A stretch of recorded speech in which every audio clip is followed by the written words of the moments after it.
Welcome back to a little bit of Cheese, your bite-sized Wisconsin sports podcast. A very, very special day today on St. Patrick's Day. I'm Cody Depius. That is Sam Douglas. Sam, you feeling a little bit lucky today? I'm feeling a little bit lucky today. Rocking a little bit of green, doing what I can. Happy St. Patrick's Day. This is water. It won't be later. All right, sounds good. I mean, whatever you need to on a little bit of cheese. You just got to do what you got to do. And today, I have to give Sam the credit once again for coming up with the idea, but today's episode is going to focus on the top Wisconsin athletes of all teams. So when we look at this as a criteria, the only criteria is the fact that you had to play for a Wisconsin team. So it really opens up the door, and there will probably be some surprises for you listeners out there like, oh, really? He competed for Wisconsin? Through the research that I did, which it doesn't sound like it was extensive as what Sam did, I learned a lot of things about a lot of athletes I didn't know about. So we did 15 is the list. I think Sam actually had to push it to 16, which is okay. We can move things around a little bit here, but I don't know how we want to do this. Do we want to go one by one? Like I give my top athlete, you give your top athlete? Yeah, let's go 15 on down. Let's work our way to one. Okay. We'll just go back and forth. I'm sure we'll have the same guys, so we don't need to address it, but we each have a little piece on. Okay. Someone. That's right. All right. I'll let you, since you do have 16, we will start at the top here with Sam with his number 16 Wisconsin athlete of all time. My number 16 Wisconsin athlete of all time, I was looking at my list, and I was bummed that I got his brother on here, but TJ Watt is no scrub. TJ Watt absolutely deserves a spot on this list. I had him down in my notes. I was just looking at it last minute, and I didn't see that he cracked on my top 15, but he's been running that defense for a while. He's a game wrecker. He's a game changer. I don't know what the Watt kids got fed, but I hope I get the recipe so I can get a couple pro ballers. These guys are athletes. JJ is going to be a little bit higher up, but I've got TJ at my 16 spot. I think I'll match you just for the fact that I also didn't. I have a couple of reasons for that to this point. Like it's hard to rank these guys before their career is over. Like I think as time goes on, TJ is definitely going to be on this list. How many defensive player of the years? A handful. He's been taking them from Myles Garrett. I know that much. Yes, we do know. I know there's at least one. There's probably two, right? Gotta be. So, and the way that I'm looking at this list too is I'm looking at what the player has done on a professional level before you look at what they've done in the NCAA. I will say that because it's so hard to judge an athlete's career on sometimes even just 2 years that they spend on campus if it's at UW-Madison. So we'll base it off of the professional careers.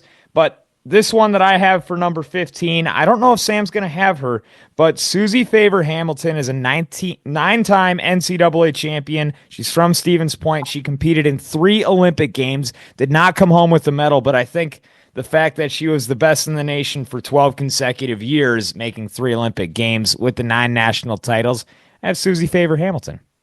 I love it. I don't have Susie Favor-Hamilton. Didn't cross my board. That's good. That's good pull. When was she competing? I believe this was in the 90s. Yeah, my eras to put it down, but yeah, it's the 90s. I'll fact check as Sam moves into 15. I love it. 15 again. I felt like he's got Wisconsin roots. He played for Marquette, and he was a man possessed. Playoff Jimmy deserves a spot on this list. I didn't know where he was gonna end up. I don't think he's not one, but dang it, playoff Jimmy is a different breed. He took down a healthy Giannis at one point. He was putting buckets on Drew's head. Playoff Jimmy, man, I've never seen somebody else. I never got to see Michael Jordan when they say that he just got a look in his eye and he was taking over. I would imagine it's what playoff Jimmy looked like every now and then a couple years. Playoff Jimmy's got my 15 spot. So you lose me here with my objectivity. Like I'm looking at MVPs, I'm looking at rings, I'm looking at everything. And I mean, yeah, Jimmy's that guy, but what does he got for rings? Like that, I look at that. What does he have for MVPs? Like to make this top 15, like this is a very This is a highly coveted list here on a little bit of cheese. The greatest Uh, Wisconsin athletes. I don't have Jimmy Butler. To be honest, Jimmy Butler did not cross my mind, but I know you're the Marquette guy, so this is playoff Jimmy only. This is not Jimmy Butler. This is okay. playoff Jimmy. So you're at like peak, like where the athlete is at his peak, right? Or their peak, or you're Playoff just Jimmy, man. you throw it at the wall and what still sticks at the end of it. Susie Favor Hamilton competed in the 92, 96, and 2000 Summer Olympic Games. Just for my fact check there. For Love it. my number 14, I have Jim Montgomery. He's from Madison. 3 gold medals, 1 bronze medal, a swimmer. Sam, you probably know a little bit about him, but coming up across it, you can't leave a guy off, I think, with 3 gold medals, and he has them. So You're doing gold medals. That's some world level stuff. You got to give credence to the Olympic medalists. I've got an Olympic medalist coming up as well. If you're winning golds, that's on a worldwide scale. I think the argument came up recently that the NBA champions shouldn't be called world champions, and I think that particular conversation can take a hike. But I think there's credence to that thought. Oh, I'll agree with that too. Like it's so hard when you look at this because you can look at a national championship and you try to compare it to an Olympic championship and it's not even close to the same thing. But when you talk about like winning an MVP in your respective league here in America, you are the best in the world at that sport, whether it be basketball or baseball or football. I look that as Olympic level because you are the best in the world. Not everybody plays these sports the caliber that we do in the USA, which is why you see a lot of foreign players come to the U.S. to come play these sports. So I'm looking at your MVPs, your world titles, like even your world champions there for the Milwaukee Bucks hanging up on the back. Like that, I'm looking at that as similar to an Olympic gold medalist because that meant you were on a team that was the best in the world. And to be on this list, you better have been the best player on that team, is what I believe. At number 13 for me, I have Jim Otto from Wausau, Wisconsin, 12 consecutive Pro Bowls. And this was back when he played in the 50s and the 60s, playing center in the 50s and the 60s, to be able to walk after 12 years of professional football and be the best at it. Jim Otto, welcome to the list here on A Little Bit of Cheese. I love it. I love it. I had Jim Otto in my honorable mentions, but I didn't find him on the list. That's good. That's good. No, he's one of those Iron Men, dude. You go through that many games, didn't miss many games, I don't think. And he had like a consecutive record. I don't have it on me, but it was ridiculous what he did. I've got another couple offensive linemen from Wisconsin a little higher up on my list that will cross. Didn't get a chance to get Jim Otto. Missed my 14, so I'm going to go 14 and 13 back to back. We can kind of cruise through these guys, some old heads. Not sure if you came across Elroy Crazy Legs Hirsch at all. Another Wausau, Wisconsin guy, back to back. Awesome. At one Out of of Wausau. And his highest season, I think in the 50s, he had a 1,500-yard receiving, 17 touchdown season. Just silly numbers. Yes, especially at that time. And the reason I do know those, I grew up near Wausau, and I can't remember what restaurant it was, but they have a Elroy Crazy Legs Hirsch jersey right next to a Jim Otto jersey. So it just makes sense that they're back to back here on our listings. I love it. My 13 spot, I've got Don Hudson. Had to make a list. One of those one-of-one guys. Him and Elroy Hirsch, I put him back to back. They changed the receiver position. Elroy Hirsch was known as the second coming of Don Hudson because Don Hudson really showed everybody that you can have a receiver in the NFL. You can have a passing attack, and that can be the way that you run an offense. And then Hirsch was a guy that you put him in open fields. He started the flanker position. They would throw screens to him, just get blockers in front of him, and his open field running was something like they never saw before. So two pioneers of modern day football, Don Hudson, Elroy Hirsch, my 14-13 spots. Yeah, Don was a real hard one for me to leave off. I brought up Don Hudson before. I think he might have came up on your trivia questions maybe a time ago. But that was a hard one for me to leave off. At number 12, we're going to stick with Green Bay Packers. I do have Bart Starr, and I know, Sam, you left him off the list. But when I look at this, at the quarterback position, he has 5 rings, 2 Super Bowls, Super Bowl MVPs, and he does have the MVP, where at one moment in time, in 1966, he was the best in the world at what he did. I have Bart Starr there. I think someone I think he should be considered more when you talk about the greatest quarterbacks of all time. And I'm not talking top 5 or top 10. I'm talking like top 15, and I feel like he's left out of those conversations more times than he should be. Unfortunately, he is left out of those conversations. He did everything that you asked for him. I think, it's almost one of those things that the team gets so much credit. So Mm-hmm. like the quarterback doesn't, but like, today now the quarterback gets all the credit for the team. Everything was going great for the Packers, and he was the leader of the maybe the greatest dynasty in sports. Yep. My 12 spot, I got Robin Yount. Just talked about him, two-time MVP, an absolute monster. Brought the Brewers to heights that we haven't seen since. So Robin Yount deserves a spot on this list. He's number 12 for me. Took him to the World Series, and funny enough, he is my number 11. And All that's the right. first time we can go right back to back. So number 11 for me, Robin Yount, two-time MVP, and did it at 2 different positions. I don't know how many players in the history of Ooh. baseball can actually say that. He did it at shortstop in 82, and he did it in center field in 1989. He only made the All-Star game 3 times, but in 2 of those years, he was the best player in the American League. My 11th spot, I've got Brett Favre. I, wanted him higher when I was starting to draft this list. There was a little bit of fall off kind of after 2000 for him, but 3 straight MVPs is just nonsense. He took the world by storm. He made the Packers irrelevant for 20 years. Rodgers is going to be a little bit higher. Favre deserves a spot on this list. He's my 11. I have Roger. I'll say Favre isn't right here, but I do have Rodgers and Favre right next to each other. It is hard to keep them that separated on this list, and I feel like there's going to be a lot of arguments years down the line. Visually, what we saw on the field, I think yes, of course, Aaron Rodgers was much more optically a better quarterback. Favre also had those 3 consecutive Super Bowls.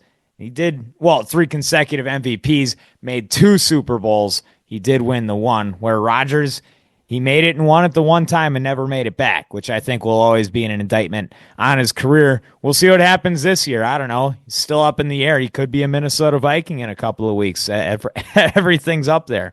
At number 10, this is where we start to get a little bit fun. This is the example that Sam here used for what we should use for criteria as a top Wisconsin athlete, saying this guy counts.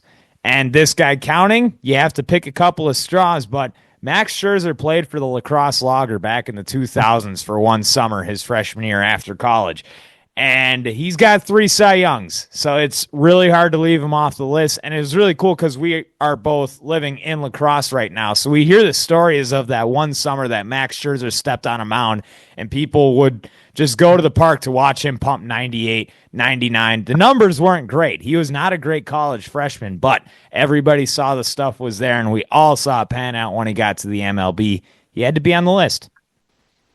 One of the pitchers of our era, one of the 3-4 guys, Mount Rushmore of 2000 starting pitching, no doubt, was pitching in La Crosse, Wisconsin.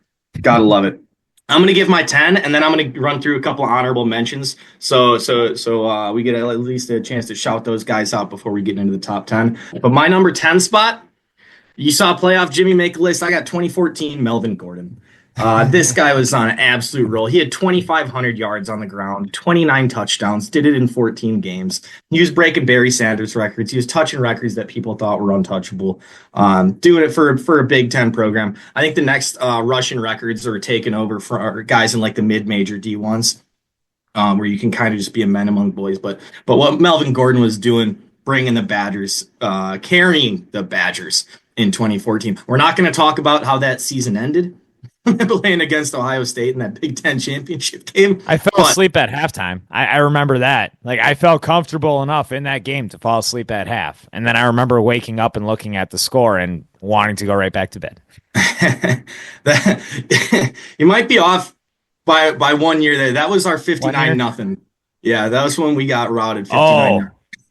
Okay, never mind. Yeah, I'm off by 1 year where they had them at half where things were looking good. Yeah, that would have been after that.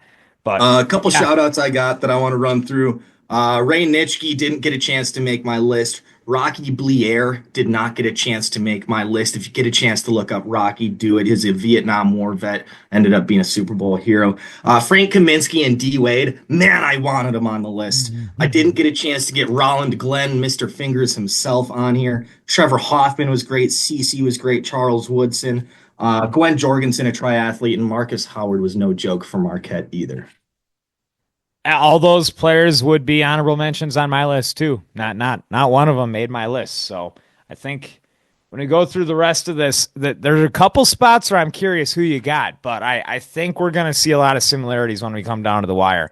At number 9, this is where I have J.J. Watt. And Sure. J.J., as you said, one of the greatest of all time. What we saw him do, 114 and a half career sacks, 3-time Defensive Player of the Year, 5-time All-Pro. His peak might be the peak of NFL defensive linemen, what we saw him do. And I will always remember the year in 2014 where he did not win MVP, and it was Aaron Rodgers that won it.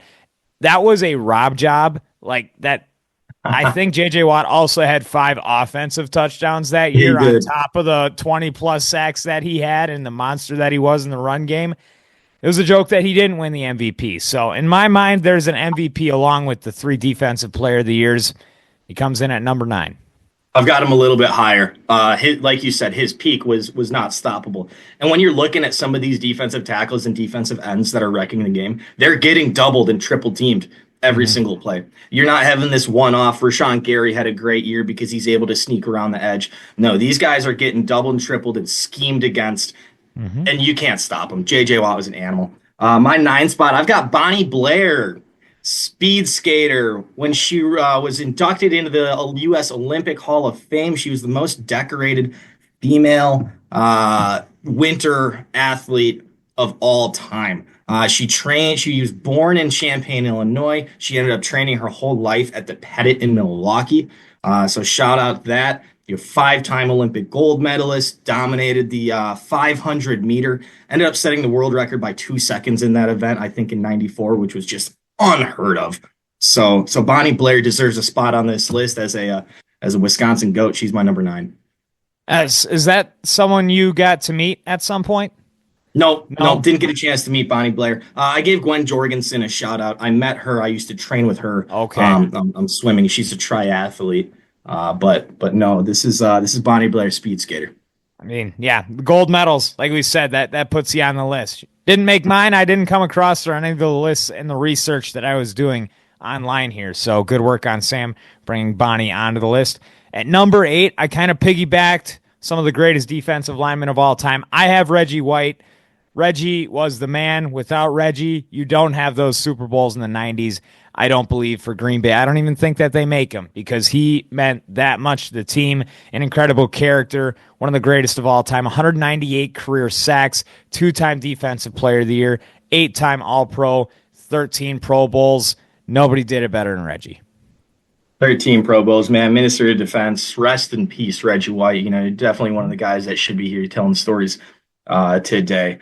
There's a clip of him throwing an offensive lineman with one arm that I get a kick out of. I think the guy goes flying about 10 yards. They try to like swing block him, and Reggie chucks him. Dude is a man among boys if I've ever seen one. 100%. My 8th spot, Joe Thomas absolutely deserves a spot on this list. One of the best offensive tackles ever. Played his entire career for the Browns, hardly missed a game. He was the picture of an Iron Man. I do have some numbers. 10-time Pro Bowl. Never missed a game until his 11th season when he was injured in week 7, and then he retired. So pretty much every time he stepped on the field from his rookie season on, he was a Pro Bowler. He's first team All-Pro 6 out of 7 years in the league. He was second Offensive Rookie of the Year to 2007 Adrian Peterson, which I think AP was going to take that award no matter what. Grew up in Brookfield, played for Brookfield Central. Joe Thomas, Wisconsin legend. Yeah, Joe was where you talk about man amongst boys, like as a Wisconsin Badger, like a pure athlete. Did he play quarterback in high school? Because I believe that I heard that story. Like he was just a true athlete. I think they were trying to have him punt for the Badgers as well. but now a guy who after his career has slimmed out and now looks like a Greek god walking around and Yeah. talking on TV all the time. No, Joe Thomas was that guy, a career that I think most people are just going to straight up say was wasted in Cleveland. It really stunk that you could not see him go to the playoffs at any point. I mean, he has the accolades. He'll be one of the easiest first ballot Hall of Famers that you'll ever see. Joe Thomas definitely was the guy. At number 7, I have this guy definitely much lower than Sam is going to want me to have him, but I have Giannis Antetokounmpo I knew as it. a, as a two-time MVP. Yeah, I know Giannis is much higher. Where I tried to make things as objective as Mhm. possible. You look at MVPs, there's a possibility more in the future for Giannis. I mean, the best basketball player I've ever seen with my two eyes since I've started watching basketball. But if they would have gave him those two other MVPs that he probably should have and could have gotten, he'd be higher on this list. But I tried to make it as objective as possible. Giannis coming in at number 7. I am going to have Giannis a little bit higher. Mm-hmm. And what Giannis did is he's the first player to ever average 30 on 60% shooting. And now he's done it 2 years in a row, assuming that's where he finishes this year. He recently just added the mid range. He continues to get better every single year. This is crazy. He won back-to-back MVPs 5 years ago, and he's gotten better every single year. And I'll have another little piece on Giannis when I get to my top three. But Awesome. my number 7 spot, Mike Webster. Okay. Not sure if you came across any Mike Webster. He was the center for the I did. Steelers dynasty. Mm-hmm. Never really missed a game for him. He grew up in where's my Rhinelander. Rhinelander, yeah, you got it. Yep. You got it. 15 seasons for the Steelers, 97 Hall of Fame. Passed away in '02, found CTE, so rest in peace, Mike Miller. 150 consecutive games. He was the Steelers captain for 9 years in there. 5 out of the 6 years. He was a first team All Pro, all '70s team, all '80s team. The Steelers dynasty might be the best that football has ever seen, Mm-hmm. and he was touching the football every single play. He really never missed a snap. Mike Webster deserves a spot on here. Yes, I believe that my grandpa actually got to play against Mike Webster when they were both in high school playing up in north central Wisconsin. So I've heard the Mike Webster stories coming in as an honorable mention here on my list. I believe nine Pro Bowls is what he Oh, had, along with the 4 Super Bowls. So for me, I was looking at Jim Otto and I was looking at Webster. And I gave it to the guy with more Pro Bowls, just a little bit longer there with that streak. But yeah, Webster definitely very deserving on this list. At number 6, here's where Brett Favre comes in, the 3 MVPs. You mentioned him before. He's got to be here. He was everybody's favorite quarterback, especially in our generation growing up. Brett Favre walked around like he was our next Lord and Savior, really. Like that. That's how people looked at him in this state. I read the conversations on Twitter. I saw one that was asking if what we're watching in Josh Allen is similar to what Packers fans saw with Brett Favre. And all of the comments were like, dude, Favre could have done anything that he wanted in this state, and we couldn't have seen him in a bad light. Like they literally put him right next to Jesus Christ here in the state of Wisconsin with 3 straight MVPs. they did. And I think if there's going to be any tiebreakers going on for this type of conversation, it can be like, the Wisconsin culture about you. And if anybody has that, that's number 4. You see a number 4 in that font, you know Mm-hmm. exactly what you're talking about anywhere in the state. That's right. I love it, Brett Favre. Number 6, I got him a little higher than you, J.J. Watt. Again, that peak was just something that we haven't seen. An absolute animal. I got buddies that work out with him sometimes over at the WAC. Born and raised in Pewaukee, played for the Badgers. He's a Wisconsin guy and just an animal. The peak is something we already talked about, J.J. Watt, but he's my number 6 spot. The story that I heard about J.J. Watt, and I don't know how credible it is, but I heard that this guy was such an animal in the gym that when there would be nights at the facility where JJ couldn't sleep, they would hear the weights clanking in the room because that's what he would do on our late nights when we stay up. Yeah, we're sitting on the couch, we're probably scrolling through our phone or we're watching TV. But JJ Watt, you see that picture of him when he was in high school. I don't know if you're thinking of the one that I'm seeing in my mind right now, where he's just holding the football down on one knee, skin and bones. He was a rail, but then that work ethic, like not someone that had all of the God-given abilities, someone who had to go from a Central Michigan tight end to a pizza boy to walking on at Wisconsin with a position change to a first-round draft pick to one of the greatest defensive linemen we've ever seen. J.J. Watt's someone that we're going to be talking about for the rest of our days, 100% deserving as anybody on this list. At number 5, we talked about these two in the same sentence before. Aaron Rodgers with 4 MVPs. He had the Super Bowl. I think where you look at this, if there would have been even one more Super Bowl, I think you find Aaron Rodgers higher on this list. Just the fact that they could not get back there is the only indictment I have on Rodgers. The best pure thrower of the football I think that anybody's ever seen. You lost B.J. Raji, Nick Collins, Jermichael Finley. I don't think Mike McCarthy was all that good of a coach. I think True. McCarthy was keeping his job because of Rodgers. He was tough as nails, dude. There was never a doubt in my mind when there was a 2-minute drill that come here, watch this. He's about to do something crazy. Yeah. No, no, that's what was going on. The position he would put the ball. He's the most talented quarterback I've ever seen. And if you disagree with me, argue with the wall. Like watching Yep. him, I probably watched about 85% of his snaps as a Packer, and it was magic every time. He could put the ball places. He could get out of the pocket. When he was mobile, it was just a difference maker. He is the archetype that Patrick Mahomes is copying. Yes. Uh, 100%. he's Well, he's going to be yeah. a little bit higher for me. Sorry, go ahead.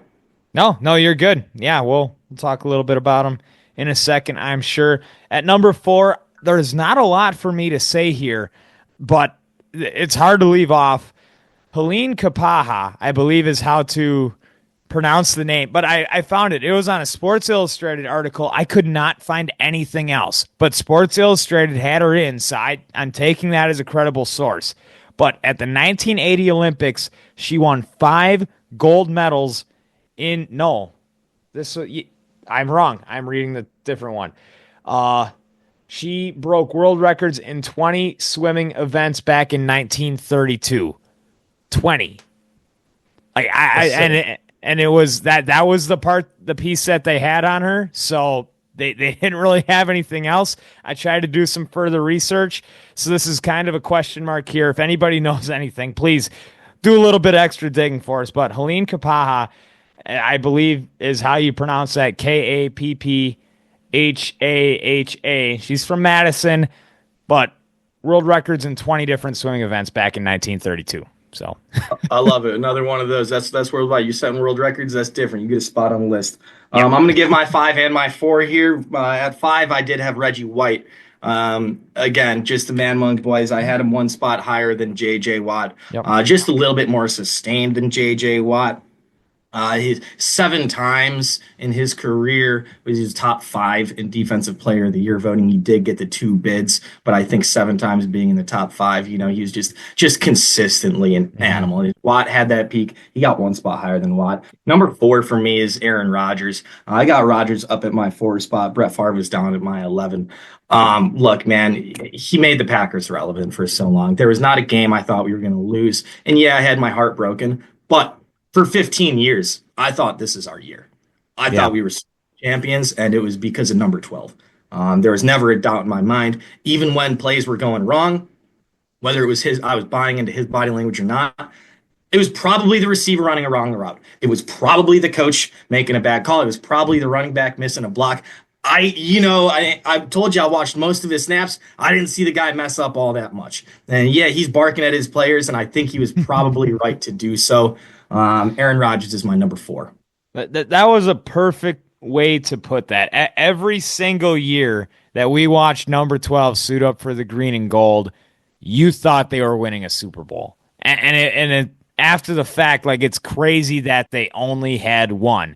When in the preseason, every single year, they were in Super Bowl conversations, and it was because of him. That defense was terrible for a couple of years, but it didn't matter because of just how good Rodgers was. And whatever people say about his character, it's pretty easy to get that big of a head when you can do what we watched that man do for so long. Like, hey, I get it. When you think that you're doing everything right, it's because you pretty much did everything right for so long. Like 99% of every single ball that he threw was where it needed to be. And then like that's of course just a made up statistic from my mind, but great as great gets at the quarterback position. At number 3, here's Eric Heiden.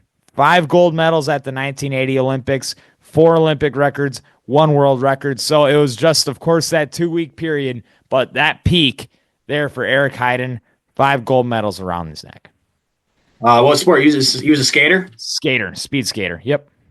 Awesome. Yeah, great culture of speed skating around here. And guys that are, again, that's one of those worldwide sports, dude. That's people in Russia doing that. You do that at the world level, set world records. That's just different. Yeah. Different breed. I had a couple speed skaters, Trevor Marsicano and Jill Rookert. Actually, shout out those guys. They were a couple Olympians. They were in my church growing up in Sweet. Brown Deer. They trained at the Pettit. I think Trevor actually, one of the two actually went on to win a silver.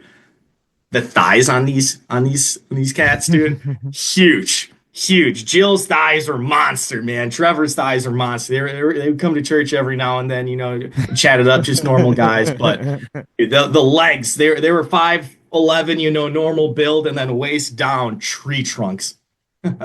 Fast twitch muscle fibers. That's all your speed skating, man. My number 3 Wisconsin athlete of all time is Giannis Antetokounmpo. I gave him a little extra nod here. The Bucks had an ultimatum. They were going to leave Milwaukee. They said, if we're not a winning team I think it was 2014, if we're not a winning team, we will leave. The lease on the stadium was up. We knew the Bradley Center was crumbling down.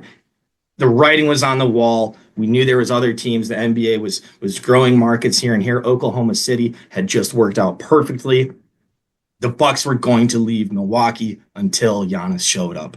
I think he's been snubbed for multiple MVPs. He's gotten better since he was a 2-time MVP. He brought us a ring. He put 50 and 17 in Game 6 closeout. I can't speak enough to what Giannis did. He created the Bucks culture.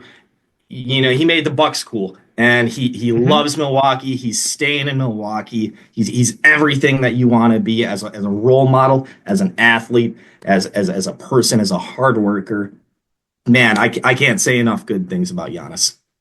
Yeah, that just great as great gets there in Giannis Antetokounmpo. At number 2, I think we might have a similar list here when it comes down to the end. I do have Kareem. Of course, 6-time MVP. And it wasn't all in Milwaukee when we knew him as Lou Alcindor, but one of the greatest of all time, Kareem Abdul-Jabbar. You can't leave him off this list. I have him at number 2. And it wasn't, like we said at the beginning of this, for this 19-time All-Star, this isn't what they did in Wisconsin. It's who they were as an athlete, and it could have been anywhere. And, of course, everyone remembers Kareem as your Laker. Well, that career started out in Milwaukee, one of the greatest of all time. You get number 2 on this list here on a little bit of cheese. My number 2, I'll go 2 and 1. Kareem is my number 1. Okay. We'll talk about Kareem a little bit. We're on the topic, man. He might be the best basketball player ever, but might be the best career ever. He was winning championships in UCLA. Coach Wooden, he's a 19-time All-Star, like you said, 11-time All-Defensive Team. His scoring record was known as the unbreakable one. Now, I do think this LeBron one is also an unbreakable one. 6-time MVP. He did everything in the sport. He was dominating defensively, offensively, led the league in blocks 4 times. He had the perfect career. He really did.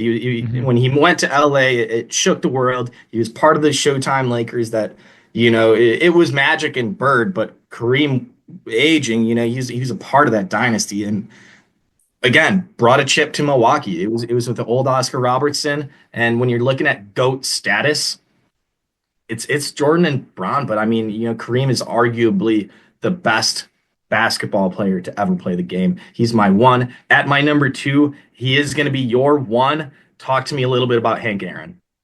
So I'm actually, I don't have the book at me. I brought it to the bar, but I'm currently reading Hank Aaron's autobiography. But a 25-time All-Star, Woo! 755 home runs, a 305 career batting average, and a three-time Gold Glover in the outfield. Brought a World Series to Milwaukee, the only one that we've seen back in 1957. He got his MVP that year as well, and it's kind of crazy that he didn't win a couple more. But I think the big reason for it, and I think the reason why Giannis doesn't have more MVPs is just the simple fact that they are playing in Milwaukee. When you think your greatest baseball players of all time, I think he's someone that is left out far too often once again. Comparable to the rest of these guys that we've talked about. And I think it's the Wisconsin, the small market. No, they're not playing in New York. No, they're not playing in LA. Could you imagine if a Hank Aaron played out in New York and hit 755 home runs? Like we would never hear the end of it. Of course, like you hear about Willie Mays all the time and all these other players that just played in the larger markets, but Hank Aaron was that guy. I'm reading all of his stories, of course, with his thoughts, and it's incredible what these guys went through, of course, the way that these guys during the civil rights movement, black baseball players in the 50s and the 60s were treated like dirt, and still to be able to go out there on the field and be better than everybody else that is on that field. I don't think there's enough to testify for as great of a person and as great of an athlete as Hank Aaron is. And this is where it was hard to get objective for me, because you look at just the one MVP, the one World Series, you would hope that your number one has a little bit more, but a 25-time All-Star who is the true home run champion, although of course you have to testify to say how great Barry Bonds was. Hank Aaron was 6 foot, 180 pounds. He didn't even know what juice was. Like, Hank Aaron is my guy. I think should be brought up as the greatest baseball player of all time. So the best in the world when you talk about the end of his career and even how much those numbers are still sustainable today when it comes to all-time records. Hank Aaron's my guy. No, absolutely. He's one of those goats. You know, one of the greatest of all time, was doing it in Milwaukee. Man, against the odds, 25 All-Stars is absolutely wild. Home run champion, and that stood the test of time. And without steroids, I mean, we're looking at that maybe being one of the unbreakable records too. The longevity, the racism that he was dealing with, you know, whether it was a self-righteous white ump behind the plate or not. You told me a story the other day about how guys just didn't want to throw at him anymore because those would also be bombs. Yeah. So man, Hank Aaron, he's an icon of the sport, arguably the greatest to ever lace him up on a baseball field. Shout out, man. He's my number two, and you're the greatest Wisconsin athlete ever. Yeah, he's hard. He started his minor league career in Eau Claire as well. And what I love hearing from Hank Aaron's book is he will say Wisconsin has the best fans anywhere. And he went down and he played in Atlanta. He played across the entire country. And he always spoke so highly of how Wisconsin treated him, regardless of the racism that was going on in this country. Of course, there was still racism in the places that he'd go, but he'd say he had never been treated by a white person the way that he was until he walked into Wisconsin. He was there in Eau Claire playing for the Eau Claire Bears. And then, of course, the way that Milwaukee treated him when they were the best team in baseball, winning World Series against the New York Yankees. And the Yankees were referring to Milwaukee as Bushville. Like, that time period is what brought greatness in baseball to Milwaukee. And if it wasn't for that time period, I don't think the Milwaukee Brewers would be in Milwaukee. And, of course, Hank coming back at the end of his career, his last two seasons were played as a Milwaukee Brewer. Even after the Braves left, they went to Atlanta. Hank still came back. He loved Wisconsin, and that's just where I'm leaving the list. And I think this is a really fun one. So, Sam, thank you for coming up with this idea. We're going to try to do some more stuff, especially as these weeks go on here on A Little Bit of Cheese. But, of course, the NCAA tournament, the Badgers, they got the 3 seed. So we'll watch that, and we'll talk a little bit about that on Friday when we're back with A Little Bit of Cheese, your bite-sized Wisconsin sports podcast.